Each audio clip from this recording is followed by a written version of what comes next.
Namo Myoho Renge Kyo, Namo Myoho Renge Kyo, Namo Myoho Renge Kyo. Hi, friends. Thank you for being here. Thank you for your practice. I hope this finds you in good health and safe. We are continuing, and I think we'll be able to complete the Hoben chapter today. I think so. Very important chapter of the Lotus Sutra.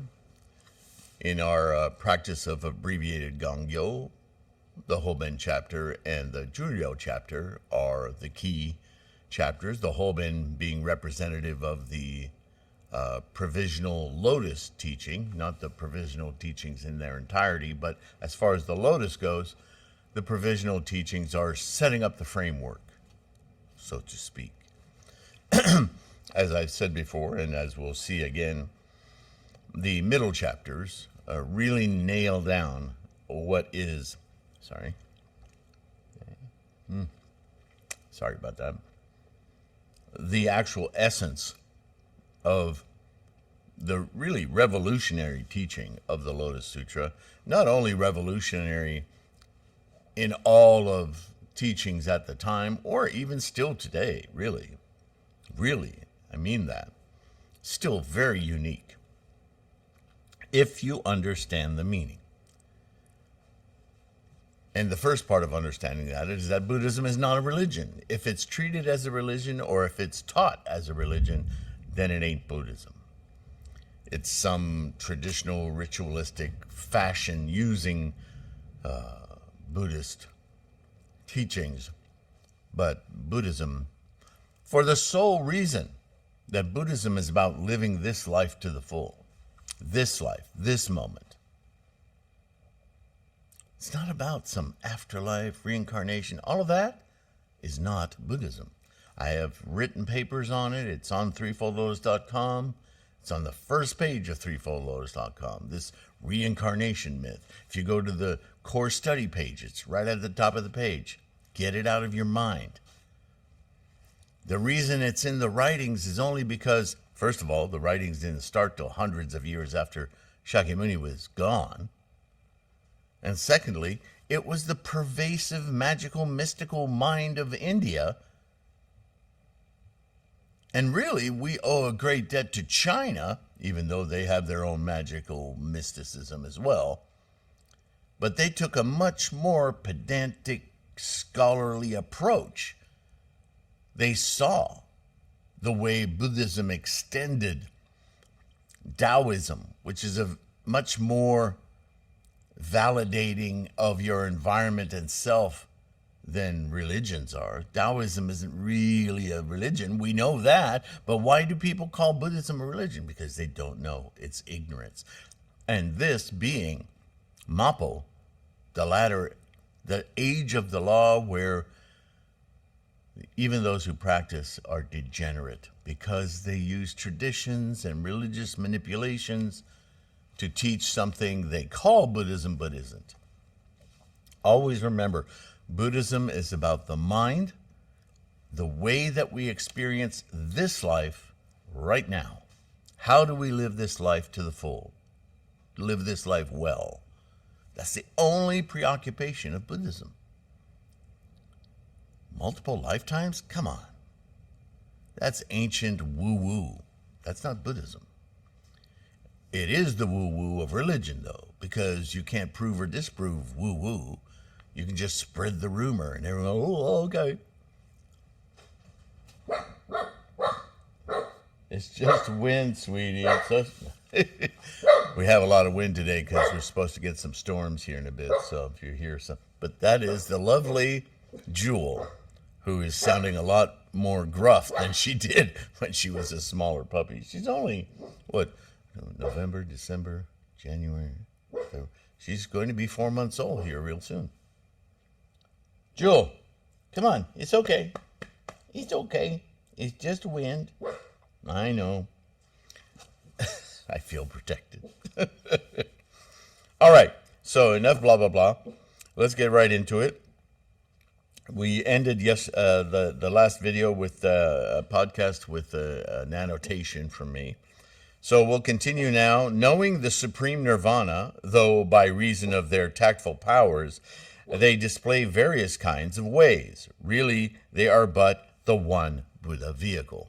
So again, all of these teachings prior to the Lotus Sutra, right, and the Lotus Sutra, and the Nirvana Sutra, all of these teachings and the disparate ways in all of the stories and parables that the various bodhisattvas, the various Buddhas, right? All emanations of Shakyamuni. What does that mean, emanations of Shakyamuni? From his imagination, his storytelling, his parables, his skillful means, his tactfulness, teaching to people's capacity with terms familiar to them in order to expand their understanding. Right? All of that was about this one vehicle. All right.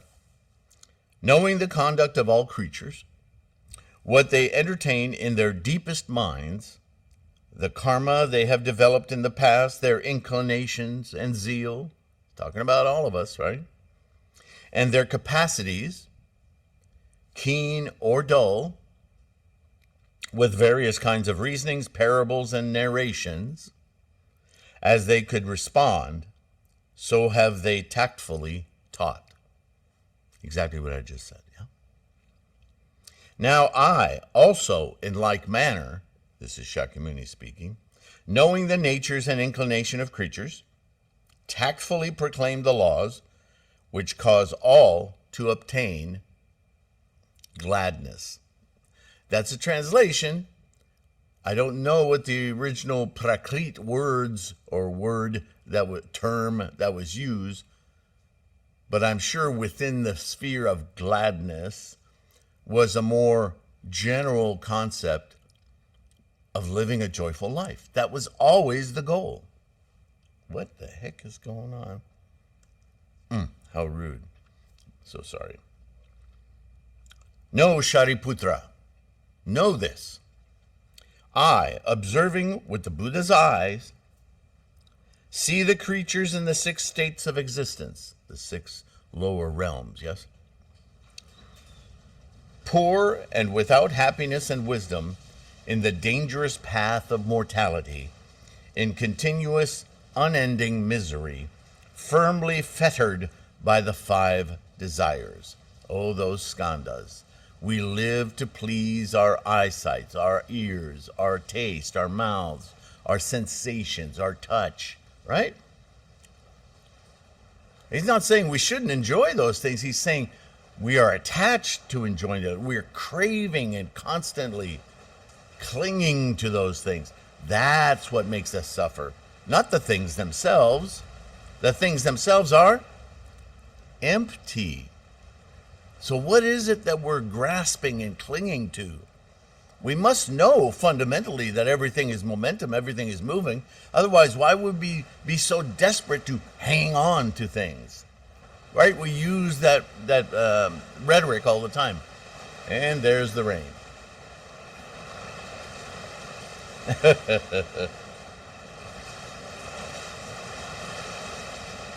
Like the yak he's comparing us to, caring for its tail, smothered by greed and infatuation, blinded and seeing nothing. They seek not the Buddha, the mighty, and the law to end all sufferings, but deeply fall into heresies and seek by suffering to be rid of suffering. There's no better description of religious activity than that. We'll take a little pause here. And we're back. Whew, that was loud, yeah? Okay, sorry about that. But if you can't hear me, what's the point? All right, so I was saying, they seek not the Buddha, the mighty, and the law to end all sufferings, but deeply fall into heresies and seek by suffering to be rid of suffering. So these are people who have either never never awakened to the idea of full, complete enlightenment in this lifetime, or have been arrogant in maintaining their ideas of afterlife and reincarnation and so forth, and thinking that the only thing that could be achievable in this lifetime of Buddhist practice is to achieve some type of nirvana. In other words, some dislodging, detachment of what the heck is going on? I keep feeling like there's something in my teeth. There's nothing there. Oh well, there's always something, isn't there? The idea that to be a perfect self is to be a self without cravings or clinging, all the while missing the most profound point, that their craving and clinging is this body. They don't see that. They're blind to it. That perfect, complete enlightenment is to see not only everything, but the self as a thing is a samsaric construct of the mind. That our true, if you will, self is a constant moving momentum of energy. It never is still. It never is. It is being. Right? Life, the self, is a verb. It's something under construction repeatedly, moment to moment to moment to moment to moment. It never exists as a static thing, as a compendium of characteristics. It has characteristics, but they're constantly shifting moment to moment to moment to moment. It seems like a subtle distinction, but boy, is it profound. And so this provisional nirvana that,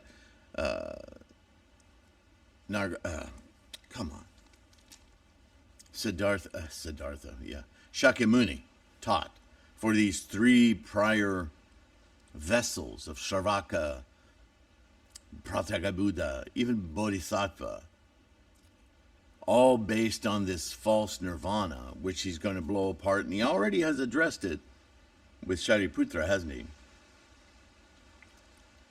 That was just a provisional goal, because the ardor of trying to figure out how the mind works, how it imposes itself on our experience of life, it was just, quite frankly, difficult, obviously, for the people of his day to understand. This is why they kept pulling tradition and religious foolery into it, because that was their little, Linus with the peanuts, that was their little blanket, thumb-sucking blanket. But that wasn't Buddhism. But gosh, if Shakyamuni spent all of his time focused on that, he'd never get to teach Buddhism. So he just went about teaching Buddhism, and he gave them a provisional goal that they thought, yes, that is attainable, to keep them engaged, thinking that at some point they would, But that aha didn't come. So the Lotus Sutra. Okay, we're going to nail this down now. No more fooling around, right? So that's why he says things like, they're not even seeking Buddha anymore. They're seeking this idea of nirvana they have. They're not seeking the mighty knowledge, the law to end all sufferings. But they deeply fall into heresies. In other words, beliefs of their own making, based on traditions right?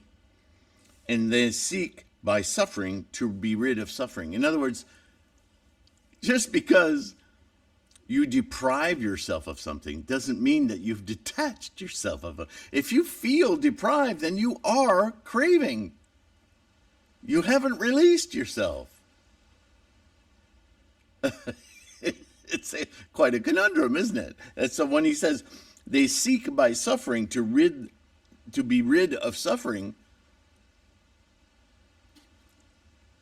okay, in the 80s we would have said, duh, All right, moving on. For the sake of all these creatures, my heart is stirred with great pity. Right? You can imagine Shakyamuni trying to teach them how to rid themselves of suffering and experience this life fully. After over 40 years of teaching, still, what can I do? Yeah. When I first sat on the wisdom throne, looking at that tree and walking about it, during thrice 7 days, I pondered such matters as these. How do I remember? We've heard several different points of view about these moments under the Bodhi tree where he asked himself if he should even bother. You imagine that. Now that I see the truth, I don't know that I have the facility how do I reach all the innumerable minds out there to bring them to this realization? I may cause more chaos and pain than I solve. Maybe I should keep it to myself, remember? The wisdom which I have obtained is wonderful and supreme, absolutely. But all creatures are dull in their capacities, pleasure attached and blind with ignorance. Totally led by the nose, but in fact, we know from Vasubandhu, we're led by the nose, eyes, ears, tongue, flesh, yeah? the skandhas, yes? Such classes of beings as these I saw. How can they be saved? More to the point, how can I reach them, Thereupon all the Brahma kings, the Lord Chakra of the universal realms of influence, the 4 heavenly beings who protect the worlds, also the influential great sovereign, and all the other heavenly beings, with hundreds of thousands of myriads of followers respectfully saluted with folded hands, entreating me to roll the wheel of the law. They all say they want to be emancipated, reach this incredible Buddha state, but they don't know what they're asking. Will exposing them to the path to get there keep them engaged or scare them off? Then I pondered within myself, he says, if I only extol the Buddha vehicle, the Myoho Renge Kyo, all creatures being sunk in suffering will not be able to accept this law. Oh, right, magic words, yeah, like that's going to do it. Who is this guy? And by breaking the law through unbelief, they'll fall into the 3 deluded and malicious paths. Because now they'll have resentment and suspicion, right? And they'll hunger for something that they don't believe they can satiate, right? The world of hunger. So what to do? I have the answer, but if I give it to them, they'll just deride it and contrive against it. And I had rather not teach the law, but instantly enter nirvana. I'll just be an example. If you ever get to whatever I've reached, then you can do this. Be gone. Wow. That would be a tough decision, yeah? Then, on remembering what former Buddhas performed by their tactful powers, I thought, the way which I have now attained I must teach as the tripartite vehicle. In other words, looking back at his own journey to enlightenment, there are certain key realizations that he made along the way. So maybe I should teach the way that I came to this resolution, yeah? While I was pondering thus, all the Buddhas in the universe appeared and with profound voice cheered me in response. Now, does that mean like hundreds of thousands of myriads of kodas of little fat guys came floating around his head like a Disney cartoon and said, yay, yes, do that? No. He's talking about the potential, the Tathagata, the universal engine of life that he discovered was echoing back to him. Yeah, that's the way. Right? You ever make a decision and think, the universe agrees with me, the world agrees with me. It doesn't matter what other people say. I feel right. You ever feel that? Excellent, excellent, Shakyamuni, the first of leaders. Having attained this supreme law, thou art following, you. I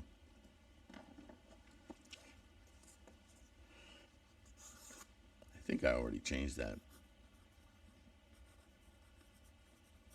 You are following after all the Buddhas in using tactful powers. We too have all attained this most wonderful supreme law, but for the sake of the many kinds of creatures, we divide and teach in 3 vehicles. Those of little wisdom delight in petty laws, not accepting that they can become Buddhas. Hence, we by tactful ways divide and teach the natural results. Though we also proclaim the 3 vehicles, it is only for teaching the bodhisattvas. No, Sariputra, hearing the voices of the reverend lions, the revered lions, profoundly clear and a priori, I saluted them, Nama Buddhas, and again reflected thus. Having come forth into the disturbed and deluded and malicious world, I, according to the Buddha's behest, will also obediently proceed. I set myself to task. Having finished pondering this matter, I instantly went to Varanasi. The nirvana nature of all existence, which is inexpressible, I, by my tactful ability, taught to the 5 bhikshus. Remember, historically, there were only 5 disciples of Shakyamuni before he was Shakyamuni, who was on his path to enlightenment, who stuck with him. Everybody else kind of splintered off, went their own way. But these last 5, they adamantly stayed by his side, waiting, believing that he would achieve this never before achieved enlightenment. This is called the first rolling of the law wheel, whereupon there was the news of nirvana, and also the separate names of Buddha, of law, and of Sangha.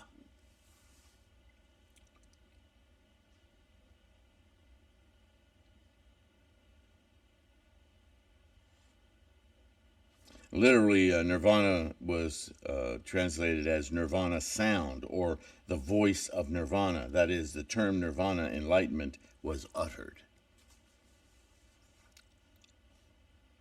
From distant kalpas onward, I have extolled and indicated the law of nirvana for the perpetual end of mortal distress. Mortal being samsaric, not saha.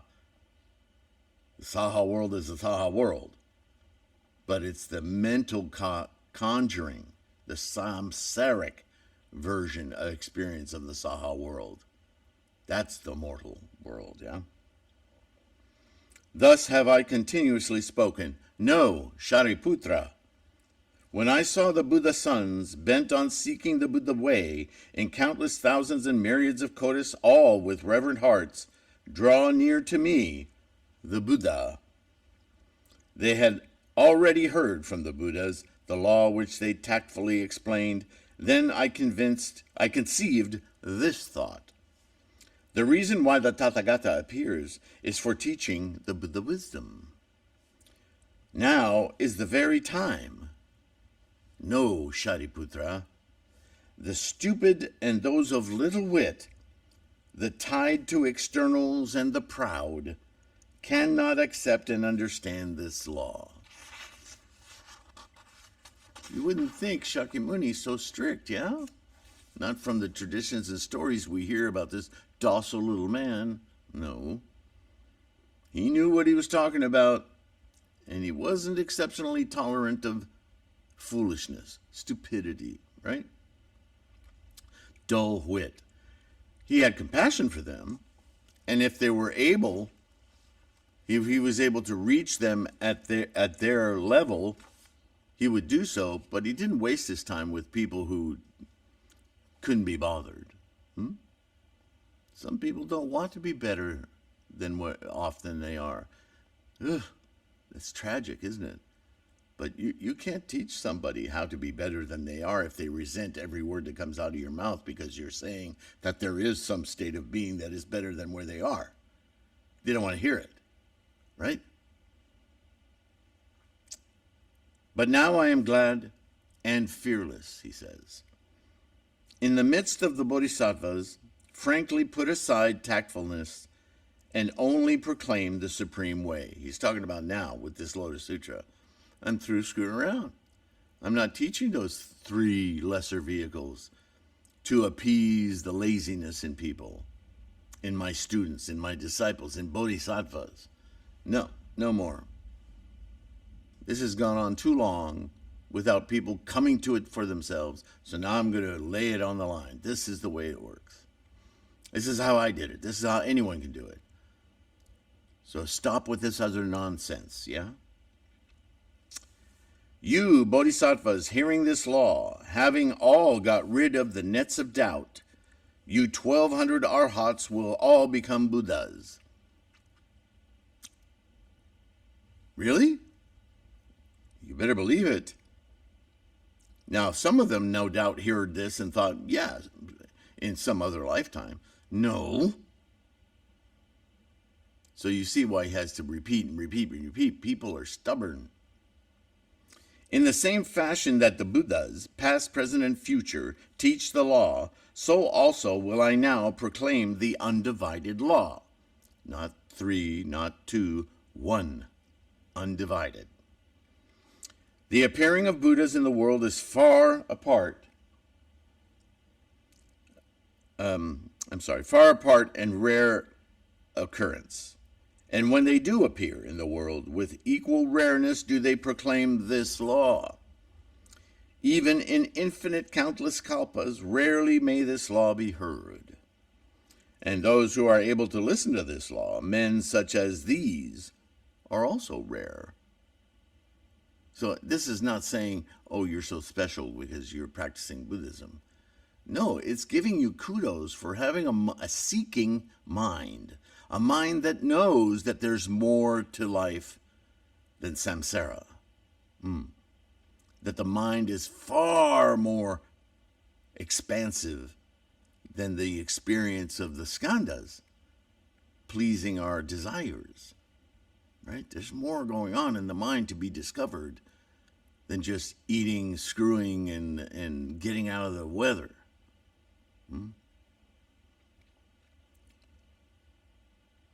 It is like the Adambara flower, which all love and enjoy, seldom seen by universal realms of influence in men, appearing but once in long periods.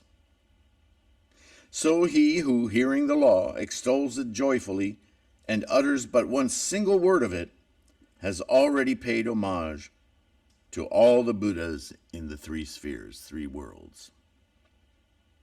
Such a one is exceedingly rare, rarer than the Adambara flower. Be you free from doubts. I am the king of the law, and declare to all the assembly, I, only by the one vehicle way, teach the bodhisattvas, and have no Shravaka disciples.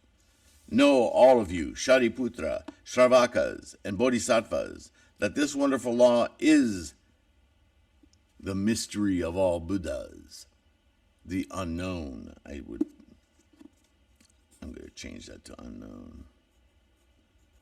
Again, I want to disabuse you of any rhetoric that's misleading, yeah? Because the deluded and malicious worlds of the 5 decadences, the skandhas, add that in there.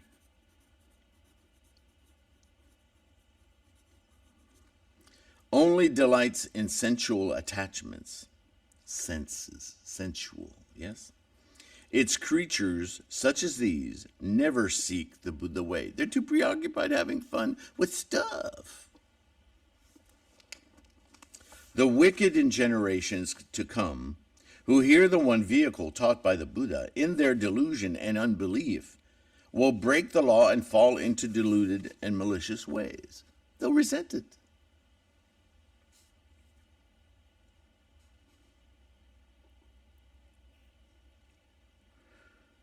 But there are beings, modest and pure, devoted to seeking the Buddha way.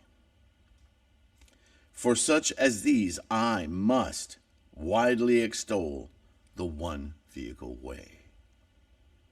Know, Sariputra, the law of the Buddhas is thus.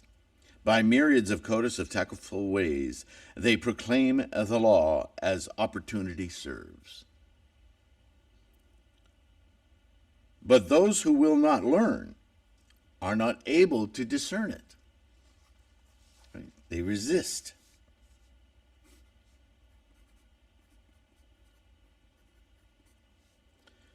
But you already know the expedient, tactful ways of the Buddhas, the leaders of the world, Shariputra, right?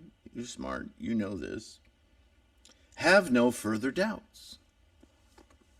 Rejoice greatly in your hearts, knowing that you will become Buddhas. And thusly ends the second chapter, the Hoben chapter. So I say to you, remember those final words as you complete the Hoben chapter in Gongyo. Have no further doubts, my friends. Rejoice greatly in your hearts, knowing that you will become Buddhas. Namu Myoho Renge Kyo. I now invoke my Buddha, Myoho Renge Kyo. All of it. All right. So even with the rain and thunder and barking dog, where are you? We completed the Hoben chapter. I hope you were able to get through all of that. And mostly, I want you to feel that your insights, all your insights are valid. Even if in a month from now, a year from now, 2 years from now, you review your insight and you go, oh, I understand that so much better now. I can't believe that's what I thought. It doesn't matter. Everything is a step along the way. What matters is consistency. Practice every day. Chant at least every day. Please do Gongyo. As you can see, it's incredibly profound and rife with examples to build insight, which is critical. If we don't spend any time building our insights, oh, I see how that works, right? If we don't experience those Renge moments, it becomes arduous and even a formality. I got to go chant for 20 minutes. Yeah, I'll be out in a minute. I'm going to take a shower and chant for 20 minutes. Okay, done with my chanting. Let's go. I mean, yeah, there's value to that, but, oh, man. I don't know about you, but I'm impatient. I want to feel Buddha. I want to know Buddha. I want to go through my day feeling like, man, this morning really, I'm feeling fortified today. I'm saying and hearing things differently because, man, this morning was a good Gongyo. Wouldn't that be exciting? Wouldn't that be wonderful? Namo Myoho Renge Kyo. This and more I wish for you. This practice is amazing, but it's only amazing if you really commit to it, yeah? So enjoy your practice. Make it all it can be. Which means take care of your health. Take care of yourself. Right? Namo Myoho Renge Kyo. Don't forget all the links in the description. If you want to, bookstore, mandala store, free podcast. Go use the website. There's so much information there. It's all free. And it's all about strengthening your practice, right? Comments, love to hear from you. I read them all. Or email me if you want to be more private about it, tlksylvain@gmail. I look forward to hearing from you, and I'll see you as we start Chapter 3, A Parable. It's a good one. See you then. Bye for now.